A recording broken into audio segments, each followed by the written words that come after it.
हयात एरोसिटी द्वारा अंदाज दिल्ली में आयोजित आईएम गेम 2025 स्पोर्ट्स कॉन्क्लेव ने भारत के अपने तरह के पहले sports networking platform IM game app के प्रभावशाली लॉन्च के साथ अपने 2 दिवसीय आयोजन का समापन किया। इस आयोजन में खेल, व्यवसाय, मीडिया और प्रौद्योगिकी जगत के 100 से ज़्यादा प्रभावशाली हितधारक एक साथ आए।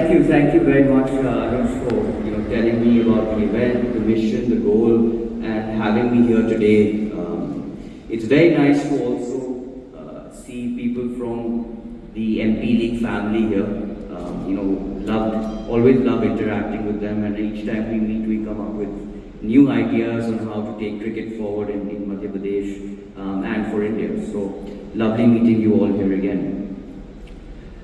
I have to say that when I was first introduced to this platform, I was excited because it spoke a language. मुझे लगता है कि जो आज ये मंच खड़ा हुआ है आईएम गेम का वो काफ़ी मजबूत बन सकता है हमारे देश के लिए।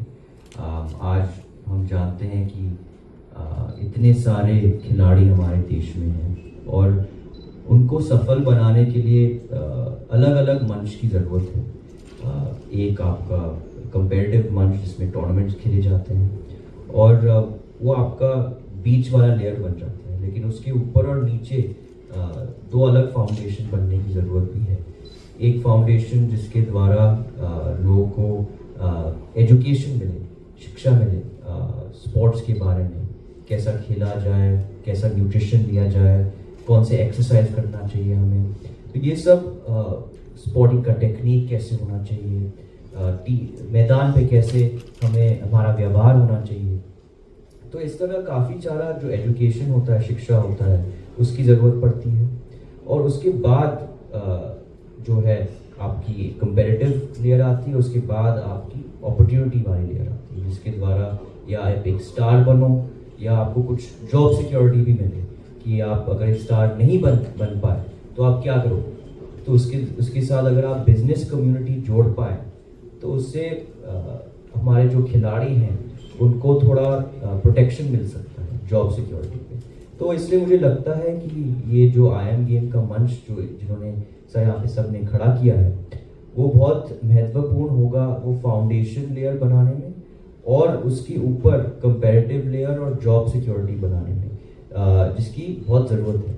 और एक और बड़ी दिलचस्प चीज़ है कि अगर एक स्पोर्ट को एक कल्चर बनाना है तो उसके लिए काफ़ी सारे अलग अलग पिलर्स होते हैं और एक पिलर होता है जो खिलाड़ी आपके साथ हो, दूसरा पिलर होता है जो स्पोर्ट्स इंडस्ट्रियलिस्ट हैं वो आपके साथ खड़ा है, तीसरा होता है सरकार या एडमिनिस्ट्रेशन वो आपके साथ हो, और चौथा होता है जो जिस तरफ आप है जो मीडिया है, जो हमारे मीडिया के दोस्त और परिवार है वो आपके साथ हो।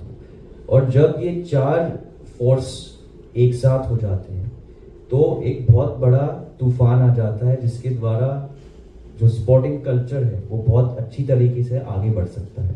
और इसका एक उदाहरण भी है जो हमने मध्य प्रदेश में खड़ा किया है, जो मध्य प्रदेश प्रीमियर लीग हमने खड़ा किया है वो यही फैशन में किया है, जिससे ये 4 जो पिलर्स हैं, 5 जो पिलर्स हैं उनको साथ लेके आए हैं हम। और उसी से आप देख सकते हैं कितने सारे खिलाड़ी को अपॉर्चुनिटी मिला है, एजुकेशन मिला है, जॉब सिक्योरिटी मिला है। तो इस तरीके के साथ अगर और भी ऑर्गेनाइजेशन जिस तरीके से आईएम गेम बना है, मुझे लगता है कि भारत का भविष्य बहुत ही ऊंचाई तक ये लेके जाएंगे और मैं उनको बेस्ट ऑफ लक देना चाहूँगा। Thank you. I just want to add 2 quick points here. हमारे देश को सोने की चिड़िया जाना जाता है, और हमने आज़ादी के बाद अपनी एज अ कंट्री स्ट्रगल्स देखी and we are thankfully now out of all the struggles. अब वक्त आ गया कि देश का रोटी कपड़ा मकान तो सिक्योर हो गया, क्या कर दिया, सेट हो गया सब। अभी हमने इंजीनियर, डॉक्टर, सॉफ्टवेयर प्रोफेशनल्स दुनिया को एक्सपोर्ट कर दिए। We are, if you look at top 20 corporates 70% are run by Indians, तो वो फील्ड हो गया। अब वक्त आ गया हिंदुस्तान का स्पोर्ट्स में शाइन करने का। ये अगले 10-12 साल हमारे से कोई नहीं ले सकता स्पोर्ट्स में। और IIM गेम एक ऐसा मंच है जो, जैसे अभी सर ने भी बोला कि हम सारे पिलर्स को एक साथ इकट्ठा कर रहे हैं, ताकि जो ये एक मोमेंटम बिल्ड करने की ज़रूरत है। हम वो क्रिकेट में, सॉकर में वो मैक्सिकन वेव देखते हैं ना, वो ऐसे ऐसे हाथ उठाते हैं सारे, तो मैक्सिकन वेव को टाइम लगता है बिल्ड होने में। पहले 100 लोग इकट्ठे करते हैं, फिर वो 200 करते हैं, फिर वो 300 करते हैं। तो जब पूरा स्टेडियम इतनी मस्ती से, आवाज़ से, एक्शन से इकट्ठा हो जाता है, एकजुट हो जाता है, तो वो दृश्य अपने आप में ही बड़ा एनर्जेटिक होता है। तो I think IIM game is that platform which is building that Mexican wave. आप सबका सहयोग चाहिए, आप सबकी आशीर्वाद चाहिए, और आप सबकी हमें और हमारे देश को ज़रूरत है मोटिवेशन की, वो एथलीट्स को इनकरेज करने की जो बहुत बड़े क्रिकेट के मैदान पे अभी नहीं पहुंचे हैं, पर they are winning gold medals for India, but they are very lesser known players. They need our support, क्योंकि जिस दिन हमारे माँ बाप ने ये डिसाइड कर लिया कि अब हम बच्चों को स्पोर्ट्स एक करियर अपॉर्चुनिटी प्रोवाइड करेंगे, नॉट ओनली कि भाई तू पढ़ ले डॉक्टर बन जा, भाई तू पढ़ ले इंजीनियर बन जा, कुछ नहीं तो सॉफ्टवेयर में कुछ कर ले, चलो कॉमर्स में कर लो, बिजनेस में कर लो। अब कि वो वक्त आ गया है कि हम ग्राउंड पे माँ बाप स्पोर्ट्स एक चॉइस लेके बैठे। चॉइस कब लेता है पेरेंट? कि जब उसको लगे कि मेरे बच्चों का फ्यूचर सिक्योर है, वो 2 पैसे कमाएंगे। एक सदस्य या एक संगठन का काम नहीं है, ये पूरे देश का काम है। तो देश में अगर आप देखेंगे, हमारी कम से कम 15 फेडरेशन के लोग ऑलरेडी ऑडियंस में बैठे हुए हैं, to get motivated, to encourage, bring sustainability for all athletes. So I very strongly believe that somewhere something has to start, and first year for IIM game was it was a pivotal year for us to initiate this. Lots of business exchange happened, by the way. काफ़ी लोगों ने अपने आप से networking करके एक दूसरे की स्किल सेट्स को अगले पूरे साल में यूज़ किया, बिजनेसेस किए, एथलीट्स को प्रमोशन मिली। हमारे पास ऐसी प्यारी प्यारी स्टोरीज आई एथलीट्स की जिनको स्पॉन्सरशिप की ज़रूरत थी, काफ़ी को मिला भी है, काफ़ी को और भी मिला है। 80,000 ट्रेनर्स की एक संगठन है इंडिया में, physical education federation of India. We have had एक संगठन है स्पोर्ट्सकॉम, जो कि गवर्नमेंट ऑफ इंडिया से अपॉइंटेड ब्रिज है स्पोर्ट्स के लिए, जैसे CII या FICCI एक ऐसी अथॉरिटीज है, ऐसे Sportscom is already in the audience and present. So from policy makers who were there last year as well as this year, to thought leadership which is again in the audience today, to lots of athletes. अगर आप शाम को देखेंगे तो हम वो athletes को recognise करते हैं जिनको उतना ज़्यादा या इनकरेजमेंट नहीं मिली वेरियस सोर्सेज से। So all of that you will see towards the second half. Sporting culture बनता है। अब जब आप जॉब ढूंढते हैं, राइट, आप एक उदाहरण लीजिए, कोई भी एक स्पोर्ट्स का बंदा हो जो सफल नहीं हो पाया। अब आप जब जॉब ढूंढते हैं तो आप अकाउंटेंट नहीं बनना चाहते। भाई कोई बनना चाहेगा स्पोर्टिंग करने के बाद एक अकाउंटेंट बनना चाहेगा? नहीं। आप साइंटिस्ट नहीं बनना चाहते, आपको किसी स्पोर्टिंग वेंचर में ही जॉब चाहिए, क्योंकि आपकी जो पूरी एक्सपीरियंस है, जो आपका अनुभव है, वो उसी दिशा में थे। तो जब ये इन्वेस्टमेंट्स आते हैं, आप अब राजस्थान रॉयल्स देखिए, अब मुंबई इंडियंस देखिए, अब मैं क्रिकेट का उदाहरण देता हूँ। अगर मैं एक क्रिकेटर हूँ जो सफल नहीं हो पा रहा, तो अब एक अलग दरवाज़ा खुल गया है मेरे लिए, क्योंकि मैं अब एक क्रिकेट के एरिया में ही या कोचिंग कर लूँ, या स्पॉन्सरशिप्स में बैठ जाऊँ, या ब्रांड वैल्यू में बैठ जाऊँ, मार्केटिंग में बैठ जाऊँ। तो क्योंकि मेरा उस स्पोर्ट से प्रेम है, मैं जानता हूँ कि वो स्पोर्ट बेचा कैसे जाए। तो ये एक अलग मार्केट खुल गया है जॉब सिक्योरिटी के लिए। तो इसलिए इस तरीके के साथ जब अलग अलग स्पोर्ट्स भी इस तरीके के साथ इन्वेस्टमेंट करते जाए, अपने लीग बनाते जाए, वैल्यू बढ़ाते जाए, आपको दिख जाएगा कि उनके लिए भी और सिक्योरिटी बनता जाएगा कि भाई अच्छा ठीक है, मैं इस अकाउंटेंट नहीं बन सकता, लेकिन मैं एक टीम में मार्केटिंग कर सकता हूँ, मैं एक टीम के लिए कोचिंग बना सकता हूँ, सेंटर बना सकता हूँ, मैं एक टीम के लिए स्काउटिंग कर सकता हूँ, क्योंकि मेरी आँख बहुत तेज है, मैं जानता हूँ कौन सी अच्छी खिलाड़ी है, कौन सी बड़ी खिलाड़ी। तो इस तरीके के साथ वो कल्चर बढ़ता था। लेकिन आज मैं उस पर ज़्यादा बात नहीं करूँगा, जब वो लॉन्च होगा आपको पता चलेगा।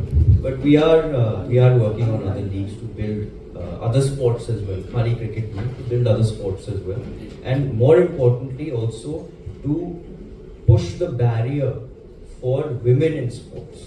I think it's very important to when हम sports के बारे में सोचते हैं तो खाली हम men sports के बारे में सोचते हैं, तो it's very important to push the agenda of women in sports as well.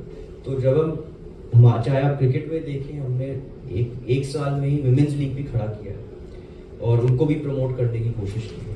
तो इसी तरह इट्स वेरी इम्पोर्टेंट कि हर स्पोर्टिंग एरिया पे आप देखें तो दोनों मेंस एंड विमेंस का जो स्पोर्ट्स हैं उसको मेरे हिसाब से स्कूल एजुकेशन इज इम्पोर्टेंट, लेकिन outside of school education is even more important. आज आपके 70% लोग के हाथ में डिवाइस होता है, स्मार्टफोन, राइट? अगर किसी की रुचि है उसमें, या अगर आप एक इनिशिएटिव शुरू करें, आप जो है वो 70% मोबाइल फोन पे पहुंच सकते हो। उसी के माध्यम से आप अपनी अवेयरनेस और एजुकेशन, जो शिक्षा है, लोगों को दे सकते हो। आज मैं गांव जाता हूँ, वहां पे बिजली नहीं होती, लेकिन सब हाथ में मोबाइल फोन हो जाता है और सब यूट्यूब पे लगे पड़े हैं, इंस्टाग्राम पे लगे पड़े हैं, अपने खुद का गेम पे लगे पड़े हैं। तो अगर किसी को किसी चीज पे शिक्षा चाहिए हो, या किसी को एक स्पोर्ट में रुचि हो या एजुकेशन में रुचि हो, आजकल सब जो इन्फॉर्मेशन है वो यूनिवर्सल है, सबके हाथ में वो इन्फॉर्मेशन है। मैं खुद से अब कोई कोर्स नहीं करता। यहाँ पे बैठे आप अनुज से भी पूछिए, वो उनकी रुचि बहुत हेल्थ और फिटनेस में है, वो कोई कोर्स नहीं करते हैं, वो ऑनलाइन पढ़ते हैं, यूट्यूब देखते हैं और खुद से अपनी शिक्षा हो जाती है। तो हम सबको भी जो हमारे हाथ में जो टेक्नोलॉजी दी है उसका सही उपयोग करना चाहिए। अगर आप सही उपयोग करेंगे तो आप अपनी जिंदगी को दुगना 3 टाइम्स कर लेंगे, राइट? कितने लोग हैं इस देश में जिसका शिक्षा भी नहीं हुआ है, लेकिन आज हमारी जो एंटरप्रेन्योरल स्पिरिट है वो भी बढ़ गई है। हर दिन पे दिन नए स्टार्टअप शुरू हो रही है। तो इसी तरह आपको आपके सामने जो चीज फ्री में दी गई है, आपके हाथ में दी गई है, उसका सही उपयोग करना चाहिए और खुद का शिक्षा और एजुकेशन करना चाहिए। हम क्यों स्कूल पे डिपेंडेंट हैं, हम क्यों सरकार पे डिपेंडेंट हैं? हमारा जो स्पिरिट है, जो शक्ति है, वो अंदर से आना चाहिए, आत्मविश्वास होना चाहिए। अगर आपको कुछ करना है, आप जरूर करके दिखा सकते हैं। इतने उदाहरण हैं जिनके पास कुछ नहीं था गांव में, वो नीचे से बिल्कुल ऊपर आ गए। आप क्रिकेट छोड़ो, आज आप ओलंपिक में देखो, आप कोई भी स्पोर्ट उठा लो, बैडमिंटन देख लो, आप रेसलिंग देख लो, बॉक्सिंग देख लो, किसी के पास कुछ इंफ्रास्ट्रक्चर नहीं था, कोई स्कूल नहीं था, सब ने खुद से पढ़ के, देख के, खुद से अपना नाम बनाया। तो इसी तरह हम सब बना सकते हैं। Thank you. फ्री हैं तो प्लीज़ आइएगा, हमारी तरफ से आपके लिए निमंत्रण। प्लीज़ कम एंड अंडरस्टैंड कि कैसे ई स्पोर्ट्स और e gaming is changing the way we looking at this sport. आप बिलीव नहीं करोगे, it's a growing economy within India. Bihar के खेलो यूनिवर्सिटीज में the federation of e sports have introduced gaming part. Why? Please understand, जो अभी आर्यमन जी ने बोला है कि आज हमारे सबके हाथ में फोन है, और मैं आपको शायद आप लोग हंसोगे, यू नो, सिर्फ IIM अहमदाबाद जाके अगर बंदा बिल गेट्स बन जाएगा, ऐसा तो है नहीं। कितने IIM, हजारों लोग IIM जाते हैं, सब लोग बिल गेट बनता है, उसमें से 2 लोग बनते हैं, 3 लोग बनते हैं। तो हम स्पोर्ट्स को भी ऐसे क्यों वो कर रहे हैं? तो जो वो बोलना चाह रहे हैं कि there will be opportunities, but the thing is how do we create those opportunities? That is very important. How do you talk? जब ब्रांड्स की बात कर रहे हो, जैसे उन्होंने बोला कि मैरी कॉम हो या जो भी हमारे उभरते मतलब एथलीट्स हैं, अगर उनको हम उनके जर्नी में साथ ना दें तो शायद आप जो बोल रहे हो यही डिफरेंस है कि how we encourage our brands to be part of the journey rather than wait for the medals. Because medals के बाद वो कुछ नहीं है. When you invest in them early, and that is where the difference is, and that is exactly what our agenda is from IM Gaming. So हमारा जितना भी हम जो भी फोकस करना चाह रहे हैं, we are trying to talk about the narrative. इसके बाद जो हर्ष जी आएंगे, मिनिस्टर साहब, he is also going to talk about the same thing of how the corporates in India needs to move from CSR point of view and also start taking sport as a main part of it. Because just to give you an example, सबसे ज़्यादा strength है adaptability की, resilience की, quick learning capabilities है. ये जो लोग कहते हैं ना, this brown skin is very contagious.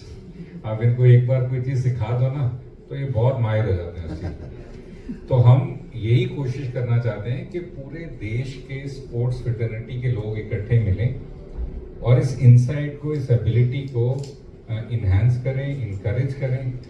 You know, just to conclude one line, you have to be on the right side of the rising sun. You know, and sun rises from east. The time is here for India to now rise in sports. We are there. We will make it happen. Your contribution will make it a little faster and quicker because the entire ecosystem will grow. But India का time आ गया sports में यार, हो गया. मतलब 10 medal नहीं, 36 में 100 चाहिए. 3600 बोलेंगे हम सारे इकट्ठे. मैं पूछूंगा आप कैसे, आप बोलेंगे IM Game.